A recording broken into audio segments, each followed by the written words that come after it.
સવારમાં મસ્ત વાતાવરણ છે, વરસાદ આવે એવું. પલક જાય છે નિશાળે. Bye bye. પછી ઘઉં દળાવવાના હતા તો મારે જવાનું હતું ઘઉં દળાવવા માટે કંટીએ, અને સાથે દુકાનની પણ વસ્તુ લાવવાની હતી એટલે લઈ લીધી થેલી. અને જો દુકાને પણ પહોંચી ગયા. કરિયાણાની દુકાન છે, દુકાનમાં કોઈ નથી અને કુલરની હવા સરસ મજાની આવે છે, તો આપણે થોડીક હવા ખાઈ લેવી.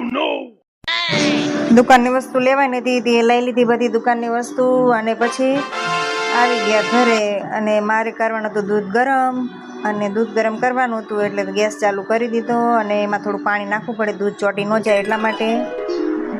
અને ફાઇનલ હું દૂધ તો કોઈ દિવસ ગરમ કરતી જ નથી, ઠંડુ દૂધ જ હોય. ચા બનાવવાની હોય, કોફી બનાવવાની હોય, એ માટે કોઈ પીવે તો નહીં. પણ પલક કે મમ્મી મારે માખણ ખાવું છે મલાઈનું. તમે તું હાલ આજે દૂધ ગરમ કરું, દૂધ ગરમ કરી અને પછી માખણ કાઢું. તમે આવું કરો કે? અમારી પલકને તો રોજ નવું નવું કંઈક ને કંઈક હોય જ છે. તો ચાલો એના માટે દૂધ ગરમ કરવાનું હતું, તો 2 ઠેલી કાપીને દૂધ ગરમ કર્યું.